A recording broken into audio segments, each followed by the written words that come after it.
Bismillahirrahmanirrahim. Assalamualaikum warahmatullahi wabarakatuh.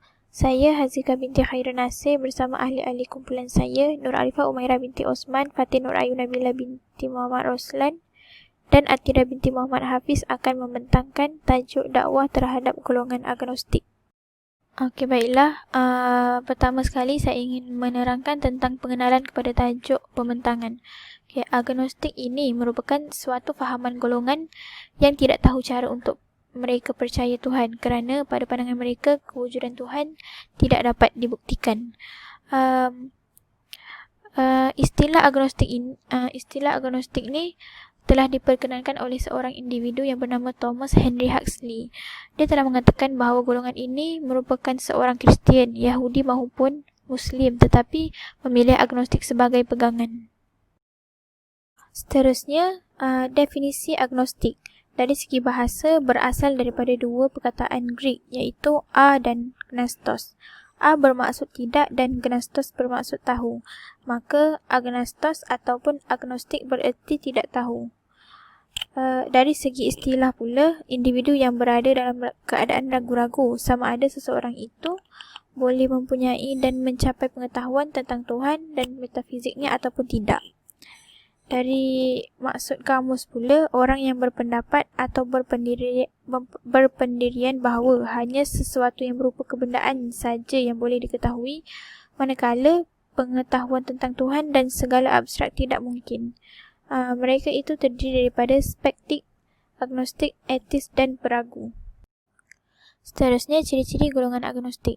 Ciri-ciri yang pertama adalah mengambil pendirian bertuhan tetapi tidak beragama. Ia bermaksud seseorang itu tidak menyedari kewujudan Tuhan ataupun percaya bahawa mustahil untuk mengetahui keberadaan Tuhan. Golongan agnostik ini berbeza dengan atheism. Kalau atheism, ia menolak 100% mengenai kewujudan Tuhan. Tetapi golongan agnostik ini tidak menolak sepenuhnya kewujudan Tuhan.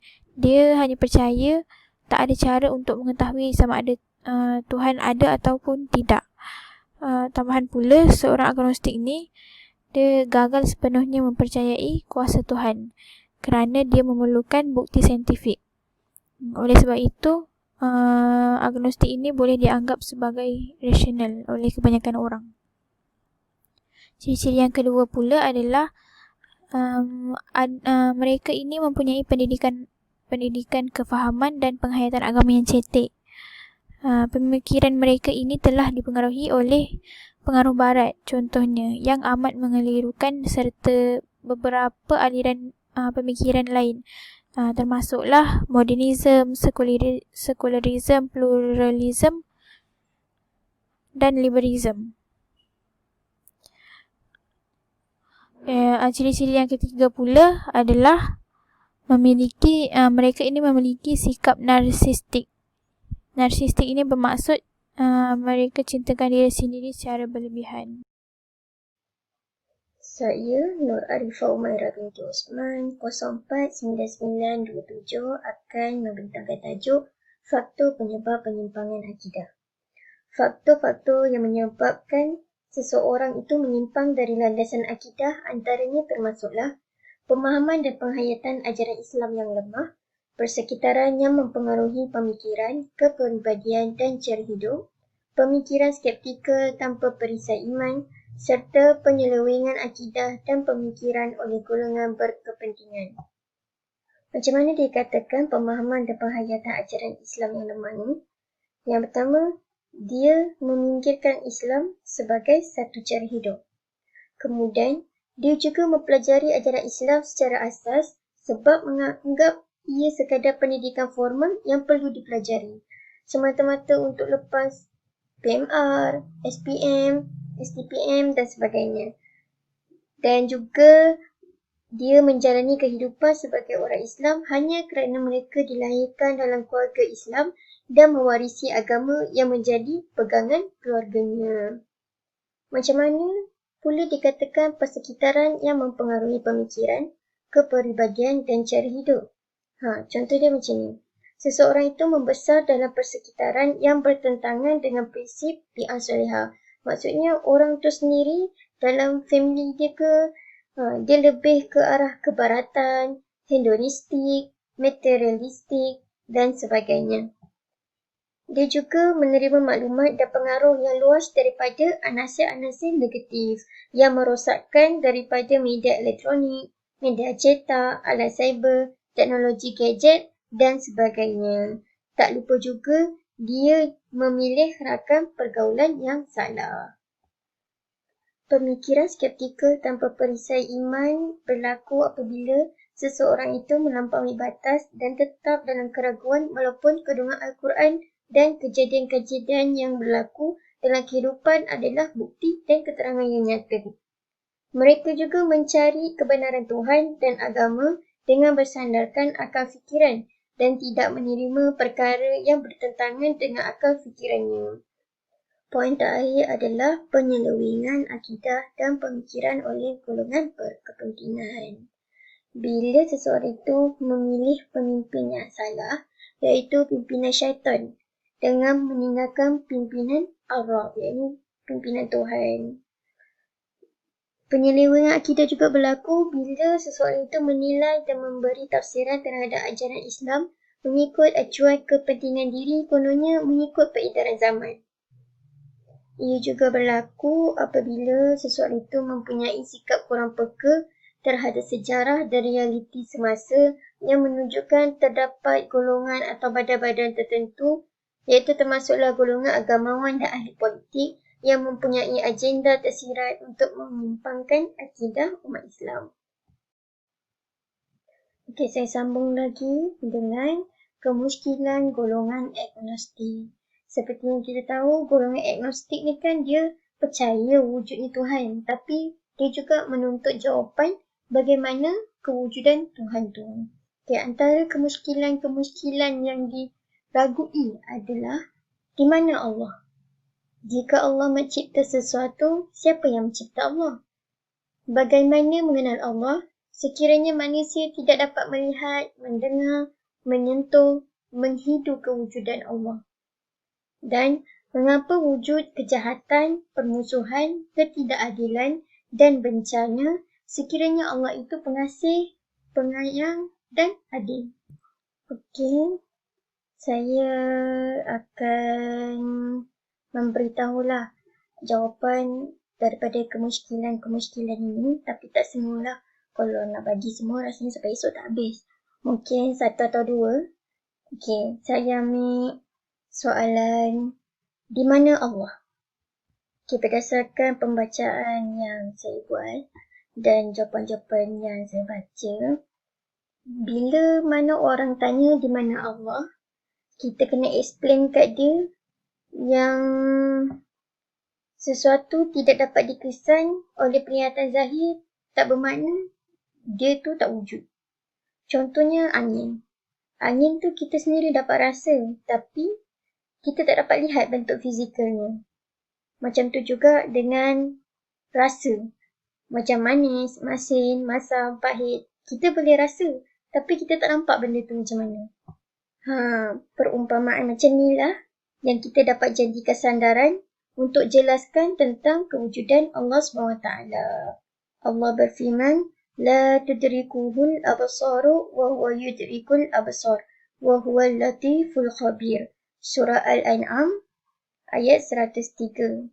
Maksudnya, dia tidak dapat dilihat dan diliputi oleh penglihatan mata, sedang dia dapat melihat dan mengetahui hakikat segala penglihatan mata, dan dialah yang maha halus, iaitu melayan hamba-hambanya dengan belas kasihan, lagi maha mendalam pengetahuannya. Cukuplah satu contoh tu. Ada juga persoalan-persoalan yang lain yang tak tulis dalam ni. Antaranya persoalan-persoalan tu adalah, kalau Tuhan tu satu, kenapa banyak agama wujud? Lepas tu ada juga yang tanya, boleh ke kewujudan Allah tu kita buktikan? Lepas tu ada juga yang tanya, kenapa Tuhan tu mencipta sesuatu? Dan ada juga yang bertanya, betul ke Quran tu datang dari Allah? Jadinya, kita muhasabah diri balik, tanya diri kita balik, pernah tak kita ni persoalkan benda-benda macam tu? Sebab apa? Bila kita dah mempersoalkan benda-benda macam ni, soalan-soalan macam ni, Maksudnya, kita dah termasuk dalam golongan agnostik. Nauzubillah min zalik. Sekian saja daripada saya. Terima kasih. Bismillahirrahmanirrahim. Assalamualaikum warahmatullahi wabarakatuh. Nama saya Fatih Nur Ayu Nabilah binti Muhammad Roslan. Nombor metrik 050928. Seterusnya, saya akan menerangkan tentang kesan fahaman agnostik. Yang pertama, menolak agama dan doktrin keagamaan. Golongan agnostik ni mereka menolak agama dan doktrin, tetapi mereka ni masih mempercayai bahawa Tuhan atau kebenaran tertinggi itu wujud. Pada masa yang sama, golongan agnostik ni meragui adakah manusia ni boleh mengetahui kewujudan Tuhan. Jadinya kat sini, mereka ni berpegang pada pendapat bahawa manusia tidak mampu membuktikan kewujudan Tuhan dan kebenaran tertinggi, termasuklah menerusi doktrin mana-mana agama. Yang kedua, mementingkan diri dan tidak memiliki tujuan hidup yang jelas kerana sampai sekarang mereka ni masih mempersoalkan tentang kewujudan Tuhan. Seterusnya, menerima semua agama sekaligus kerana menganggap semuanya mungkin benar.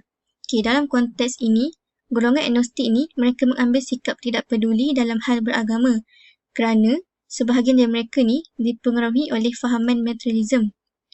Jadinya mereka ni dibahagi kepada dua golongan. Yang pertama, golongan yang ekstrim. Yang kedua, golongan yang kurang ekstrim.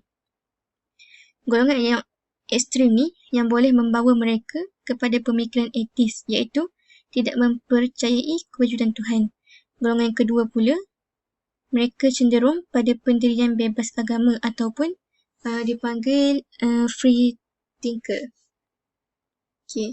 Seterusnya yang keempat, mereka menganggap tidak ada sesuatu yang mutlak dalam hidup ini. Ini terjadi kerana bagi mereka, mana mungkin kebenaran itu diperolehi oleh seseorang manusia yang fana. Yang terakhir, mempunyai tanggapan bahawa kebenaran adalah sesuatu yang semata-mata nampak di depan mata. Bagi golongan agnostik ni, mereka tidak yakin bahawa sesuatu yang luar biasa itu dapat dibuktikan kewujudannya. Seperti syurga, neraka, pahala, dosa, malaikat, lepas tu hari kiamat dan hari akhirat.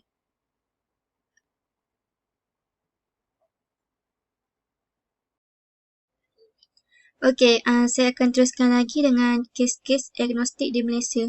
Bagi kes yang pertama, Danish merupakan pengikut fahaman agnostik sejak tahun 2010. Dia bertekad untuk tidak berpegang pada mana-mana agama sehingga akhir hayatnya. Danish ni dia sangat patuh pada seruan agama dan turut melaksanakan rukun Islam yang diwajibkan ke atas umat Islam. Sebagai Muslim beriman, Danish tidak lupa untuk mendirikan solat, menunaikan puasa, membayar zakat harta dan melaksanakan segala perintah yang diwajibkan ke atas setiap orang Islam. Dahulu, Danish ni dia merupakan penggemar ayat-ayat Quran kerana keindahan bahasa dan kandungannya. Tapi, selepas dia membaca Bible, ajaran Buddha ataupun puisi-puisi karya agung, Danish ni dia menganggap semuanya apa yang dibaca tu memberi kesan yang sama. Semua kitab yang dibaca tu umpama macam beri ayat-ayat puisi yang bertujuan untuk menambat jiwa manusia sehingga mereka ni percaya pada benda yang bukan-bukan seperti Tuhan dan sebagainya. Danish ni dia meyakini bahawa tamadun yang sebenar adalah zaman sebelum Kristian dan Islam, di mana manusia ketika itu berpendirian, lakukan seperti apa yang mereka mahu lakukan. Maksudnya tidak terikat dengan apa-apa, seperti Tuhan dan agama. Assalamualaikum warahmatullahi wabarakatuh. Saya ingin menyambung pembahasan kami, iaitu metod dakwah berkesan kepada golongan agnostik. Terdapat beberapa metod dakwah berkesan kepada golongan agnostik, antaranya ialah memperkukuhkan institusi keluarga, merangkai strategi dakwah yang strategik dan holistik, memperkukuhkan pendidikan Islam dan budaya ilmu, serta memperkasakan pelaksanaan undang-undang. Kita pergi kepada metod yang pertama, iaitu memperkukuhkan institusi keluarga. Institusi keluarga merupakan golongan yang amat penting untuk berdakwah kepada golongan agnostik ini.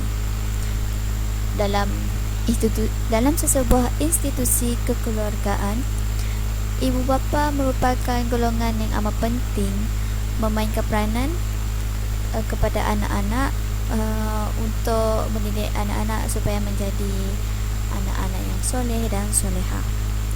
Ibu bapa juga haruslah menjadikan diri sebagai contoh misali dari segi penghayatan Islam, kecintaan kepada ilmu, pengamalan akhlak mulia dan daya kepimpinan kepada anak-anak. Seterusnya pula ialah ibu bapa hendaklah memelihara keharmonian rumah tangga dan menghindari krisis yang boleh menjejaskan hubungan serta emosi dalam rumah tangga. Sudah seharusnya ibu bapa akan menjadi contoh ikutan yang pertama terhadap anak-anak mereka. Oleh itu, sekiranya ibu bapa mempunyai masalah, mereka hendaklah tidak menunjukkan masalah tersebut ataupun tidak bertengkar di depan anak-anak mereka, kerana hal ini akan menjejaskan emosi anak-anak, terutamanya anak-anak yang masih kecil. Yang seterusnya pula ialah ibu bapa hendaklah memenuhi tuntutan duniawi dan ukhrawi secara seimbang untuk keluarga. Sudah menjadi tanggungjawab ibu bapa untuk memenuhi tuntutan duniawi dan ukhrawi anak-anak mereka secara seimbang. Seperti yang kita tahu, sekarang kita berada pada abad 21, iaitu abad yang sangat maju dan memang sangat terdedah kepada teknologi seperti gadget, media elektronik dan media sosial.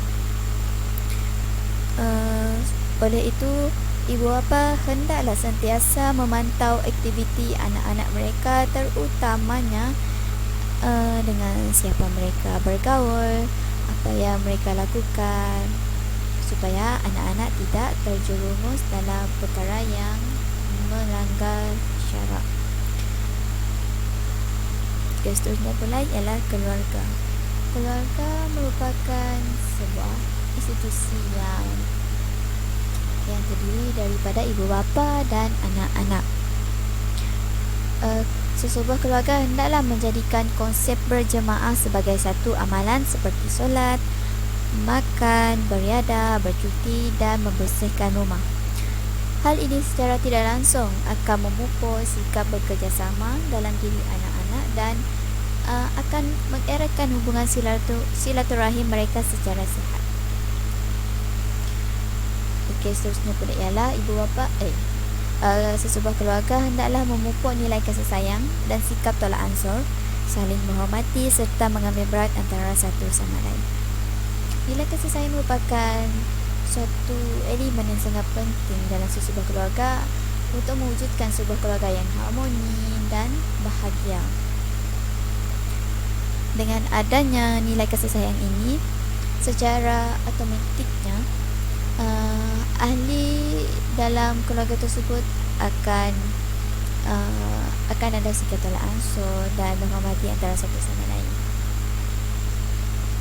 Metod yang kedua, metod dakwah berkesan kepada golongan agnostik yang kedua pula ialah merangka strategi dakwah yang strategik dan holistik. Strategi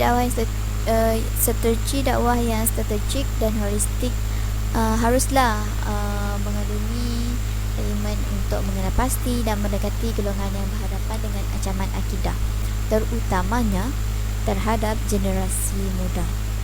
Hal ini demikian kerana amat membimbangkan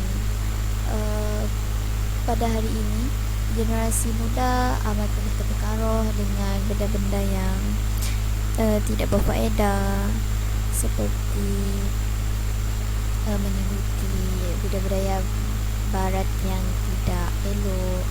Hal ini akan sedikit sebanyak mempengaruhi mereka dan mengikut mereka. Tidak salah jika golongan muda untuk mengikuti contoh negara barat ataupun timur ataupun mana-mana arah di bumi ini. Tetapi hendaklah contoh itu merupakan contoh yang baik, bukan contoh yang negatif. Hal ini demikian kerana golongan muda juga merupakan golongan yang amat mudah terpengaruh dan sikap ingin tahu dan mencuba sesuatu yang baru itu amat tinggi, dan hal ini juga sangat membimbangkan. Tanpa dorongan yang tanpa kaedah mendekati golongan ini dengan kaedah yang betul, ditakuti dan dibimbangi, ia akan menjauhkan mereka daripada kita. Seterusnya ialah metod memperkukuhkan pendidikan Islam dan budaya ilmu. Sebuah institusi bertanggungjawab untuk memastikan setiap umat Islam didedahkan kepada pendidikan dan ilmu Islam melalui keadaan yang tepat, betul, sahih dan benar. Seperti yang kita sedia maklum, sumber yang sangat tepat untuk mempelajari ilmu dan pendidikan Islam ialah Al-Quran dan As-Sunnah, dan diikuti pula dengan ijma' ulama'.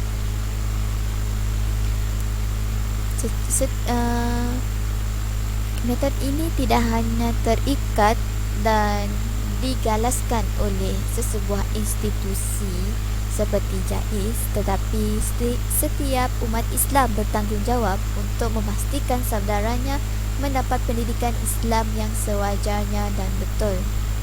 Hal ini demikian kerana dalam Islam, semua Muslim adalah bersaudara tanpa mengira bangsa dan warna kulit. Metod yang terakhir pula ialah memperkasakan pelaksanaan undang-undang. Melalui metod ini, pihak kerajaan merupakan pihak yang sangat berperanan penting kerana ia melibatkan undang-undang. Pihak kerajaan hendaklah mewujudkan agensi penguatkuasaan yang berperanan untuk memantau, menguatkuasa dan melaksanakan undang-undang serta pendekatan secara proaktif dan konsisten dengan lebih meluas lagi. Hal ini demikian kerana jika adanya undang-undang yang lebih kukuh dan lebih mantap dalam penguatkuasaan ini, pihak berkuasa mempunyai kuasa yang mutlak untuk memantau, menguatkuasa dan melaksanakan undang-undang, dan mereka sebagai contohnya, mereka boleh melakukan serbuan atau pengerorakan di mana-mana tempat, terutamanya terhadap sesebuah tempat yang mencurigakan, yang mengandungi ataupun penduduknya mengamalkan ajaran sesat. Pendekatan secara proaktif ekosistem juga amat penting kerana pemerkasaan undang-undang ini tidak seharusnya dilakukan sekali-sekala, tetapi hendaklah dilakukan secara proaktif dan konsisten agar ajaran sesat ataupun dakwah Islamiah ataupun Islahiyah dapat dilakukan dan berkesan dalam diri masyarakat Islam terutamanya.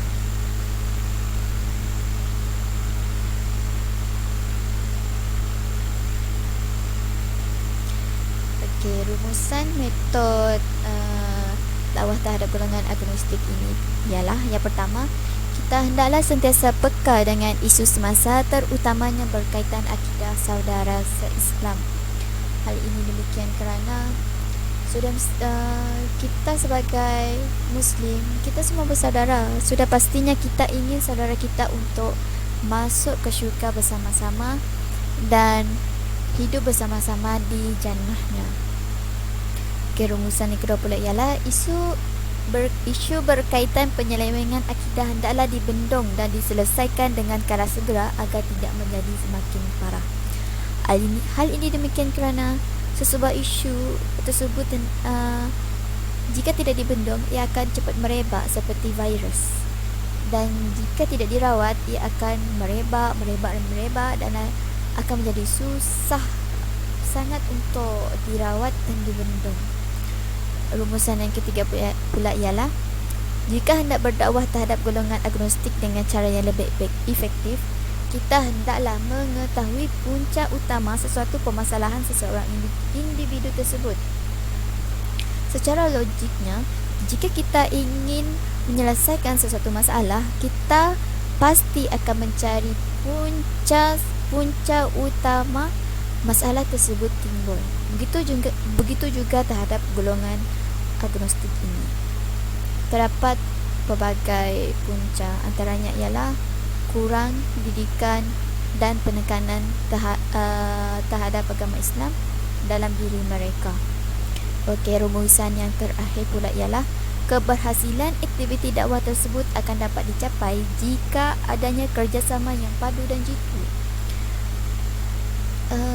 Aktiviti dakwah ini tidak hanya dilakukan oleh seorang individu sahaja.